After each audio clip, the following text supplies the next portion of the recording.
नमस्कार। जलवायु परिवर्तन के प्रति उन्नय भारत हेतु वैकल्पिक तकनीक alternative technologies for a climate change resilient India.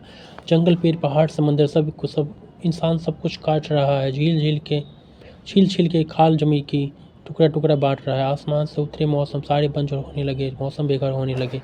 कभी गुलजार की ये पत्तियाँ प्रकृति के अवक्रमण में मानवीय भूमिका की गाथा कर रही है, जिसका परिणाम आज हमारे सामने जलवायु परिवर्तन के रूप में उपस्थित हुआ है। इस जलवायु परिवर्तन के परिणाम स्वरूप एक ओर पृथ्वी के दोनों ध्रुवों की बर्फीली चट्टानें पिघल रही है, तो दूसरी ओर धरती का तीसरा ध्रुव अर्थात हिमालय, हिंद कुश पर्वतमाला का बर्फीला क्षेत्र भी संकुचित हो रहा है। विकसित ही तीसरे ध्रुव के इस संकुचन का प्रभाव भारत पर भी पड़ा है। जलवायु परिवर्तन के इस बहुआयामी एवं बहुव्यापी प्रभाव का सामना करने के लिए हमारे पास जलवायु पर सुन्नय जलवायु सतह तकनीकें प्रमुख आधार बनकर उभरी है। इन तकनीकों में वैज्ञानिक खोजें और तथा परंपरागत स्वदेशी ज्ञान से अर्जित वैकल्पिक तकनीकें शामिल हैं। धातु है कि जलवायु परिवर्तन एक दीर्घकालीन प्रक्रिया जो जलवायु के गुणों में विविध परिवर्तन को संदर्भित करता है और जिसकी पहचान सांख्यिकीय परीक्षण के माध्यम से की जा सकती है।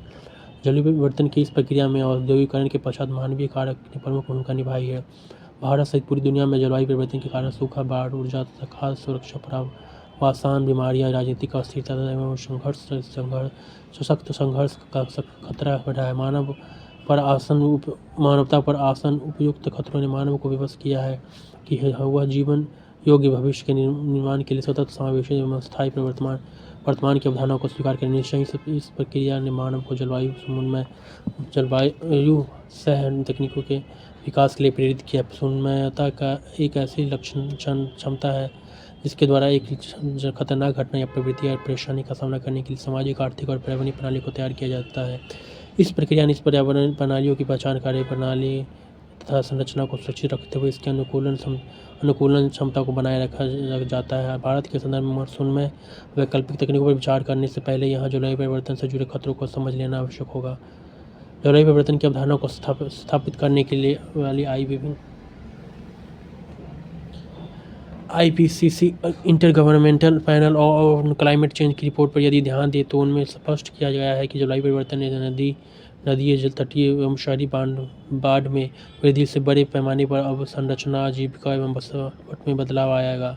इसके अलावा तापजन्य मृत्यु, सूखाजन्य खाद्य सुरक्षा एवं कुपोषण में वृद्धि जैसे सामाजिक, आर्थिक एवं पर्यावरणीय संकट बढ़ेंगे। संयुक्त राष्ट्र की एक रिपोर्ट के अनुसार जलवायु परिवर्तन 2030 तक 122 मिलियन लोगों को अति गरीबी की अवस्था में ले जा सकता है। ऐसी स्थिति में भारत भी गरीब जनसंख्या के दबाव का सामना कर सकता है। इसके अलावा जलवायु परिवर्तन से बढ़ने वाले समुद्री जल स्तर से मुंबई व कोलकाता जैसे महानगरों का एक बड़ा क्षेत्र डूब सकता है। तो दूसरी ओर सागरीय जल के तापमान में वृद्धि से कोरल ब्लीचिंग बढ़ेगी और समुद्री खाद्य संसाधनों का प्रतिकूल असर पड़ेगा। चूँकि समुद्र पर्यावरण में जलवायु के प्रमुख निर्धारक होते हैं तथा इन समुद्रों से होने वाली विपदाओं पर वृद्धि निश्चिंतनीय है।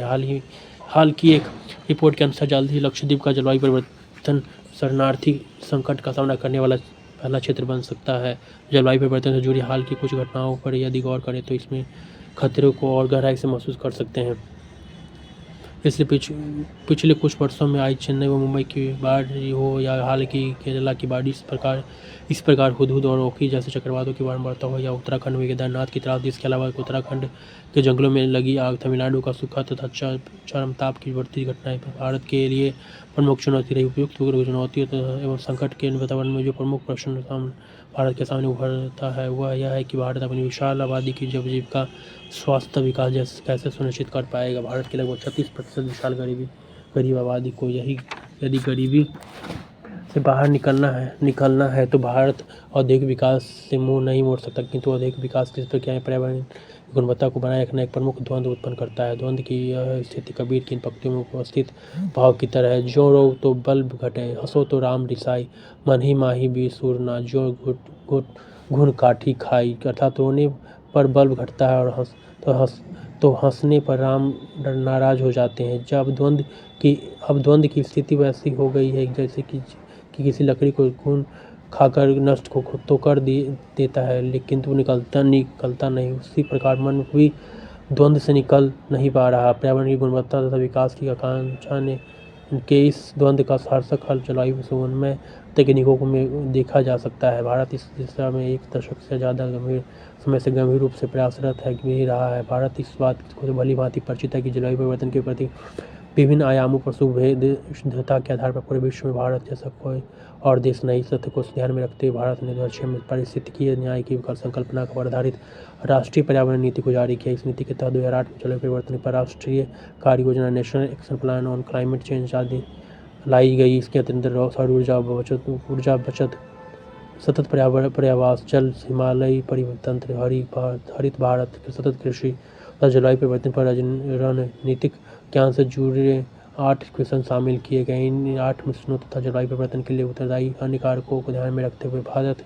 ने जलवायु समन्वय वैकल्पिक तकनीकों की दिशा में प्रयास प्रारंभ किया। वैकल्पिक तकनीकों का यह प्रयास दो दिशा में हो रहा है, एक अनुकूलन हेतु तथा दूसरा न्यूनीकरण हेतु। अनुकूलन हेतु वैकल्पिक तकनीकों के अंतर्गत भारत ने जल प्रबंधन, आपदा प्रबंधन तथा जलवायु परिवर्तन जैसे से जुड़े अन्य घटकों जैसे कृषि एवं जैव विविधता के संरक्षण के लिए इन तकनीकों को विकसित किया। अपनी अनुकूलन नीति के अंतर्गत आज भारत ड्रॉप इरिगेशन तथा ऑर्गेनिक फार्मिंग जैसी परंपरागत तकनीकों को अपना रहा है। प्राकृतिक खाद को दिया गया महत्व तथा नीम कोटेड यूरिया को अनिवार्य बनाने का प्रावधान जलवायु परिवर्तन के प्रति सुनहरे भारत हेतु किया गया एक सकारात्मक प्रयास, तकनीकी प्रयास है। इस प्रकार एग्रो फॉरेस्ट्री नीलांचल प्रोजेक्ट, जल संरक्षण हेतु तथा नदी जोड़ो परियोजना, मैंग्रोव फॉर द फ्यूचर्स जैसे प्रयास जलवायु परिवर्तन के प्रति सुनहरे भारत हेतु ही है। अनुकूलन के अलावा न्यूनीकरण की प्रक्रिया के अंतर्गत भारत ऊर्जा परिवहन, हरित भवन, कार्बन हरित अधिग्रहण, कार्बन कचरे की कंपोस्टिंग तथा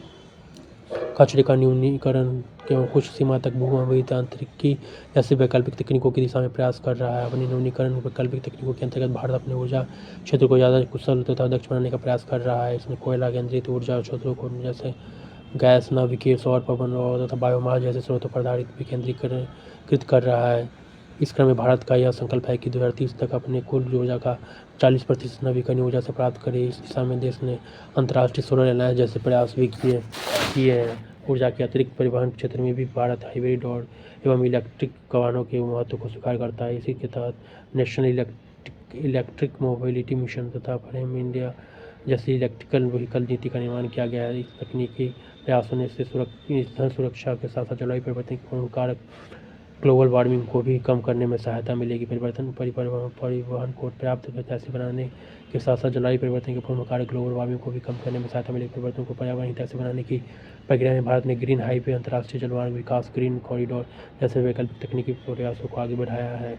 इस दिशा में सरकार ने हाल में ही राष्ट्रीय जैव ईंधन नीति 2018 को सहमति प्रदान की है। भारत को जलवायु परिवर्तन के प्रति सुनहरे बनाने हेतु कई वैकल्पिक तकनीकें अपने स्वरूप में संश्लिष्ट है, जो कई क्षेत्रों पर एक साथ सकारात्मक असर डाल रही है। जैसे निर्माण क्षेत्र हेतु जीरो डिफेक्ट प्रयास पर्यावरण के लिए लाभकारी तो है ही, लागत प्रभावी तथा गुणवत्तापूर्ण भी है। इस तरह स्वच्छ भारत मिशन पर्यावरण हितैषी होने के साथ साथ स्वास्थ्य क्षेत्र हेतु उपयोगी भी है। इसी प्रयासों में स्मार्ट सिटी उपक्रम कार्यक्रम पर राष्ट्रीय गोवर्धन योजना को भी देखा जा सकता है। संक्षेप में कहे तो जलवायु परिवर्तन के प्रति भारत को सुनहरे बनाने का प्रयास वैकल्पिक तकनीकों के माध्यम से समग्रता में संचालित किया जा रहा है। इन तकनीकी प्रयासों के अंतर्गत जहाँ शहरों में सुविधायुक्त तथा तीव्र सार्वजनिक परिवहन को प्रोत्साहित किया जा रहा है, तो दूसरी शहरी नीतियों में लोगों को साइकिल तथा पैदल यात्रा हेतु प्रेरित करने वाले तत्व भी महत्व पा रहे हैं। इस प्रकार ग्रामीण क्षेत्रों में जलवायु समन्वय तकनीकी प्रयासों के अंतर्गत एक और कृषि की आय दोगुनी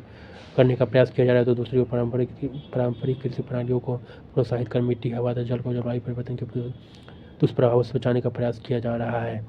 जलवायु परिवर्तन के दुष्प्रभावों से बचाने का प्रयास किया जा रहा है। निश्चय वैकल्पिक तकनीकों के विकास की इस प्रक्रिया में अनुकूलन रणनीति के अंतर्गत जहाँ फंड एक प्रमुख चुनौती है, तो न्यूनीकरण की रणनीति के अंतर्गत तकनीक का विकास भी एक चुनौती है। किंतु जलवायु परिवर्तन के परिणाम स्वरूप जो दुष्प्रभाव उत्पन्न हो रहा है तथा उससे जो पर्यावरणीय लागत बढ़ रही है, उसके आगे ये चुनौतियाँ छोटी है। अतः जलवायु परिवर्तन के प्रति सुनहरे भारत है तो वैकल्पिक तकनीकों के माध्यम से भारत को ग्रीन इकोनॉमी में बदलने की क्षमता है। ब्लू ग्रीन बॉन्ड तथा BSE ग्रीन एक्स जैसे प्रयास की क्षमता के परिणाम है। किंतु इस वैकल्पिक तकनीकी प्रयासों के अलावा भारत को जलवायु परिवर्तन के प्रति सुनहरे बनाने के लिए हमें पर्यावरण हितैषी जीवन शैली को अपनाना होगा तथा वृक्षारोपण बढ़ाना होगा। साथ ही परंपरागत अभियान के अंतर्गत क्लाइमेट स्मार्ट कृषि तकनीकों तथा मैंग्रोव संरक्षण जैसे प्रयासों को प्रमुखता से करना होगा। अंत में रूसो के शब्दों में परिश्रम एवं संयम की मानव हेतु प्राकृतिक चिकित्सक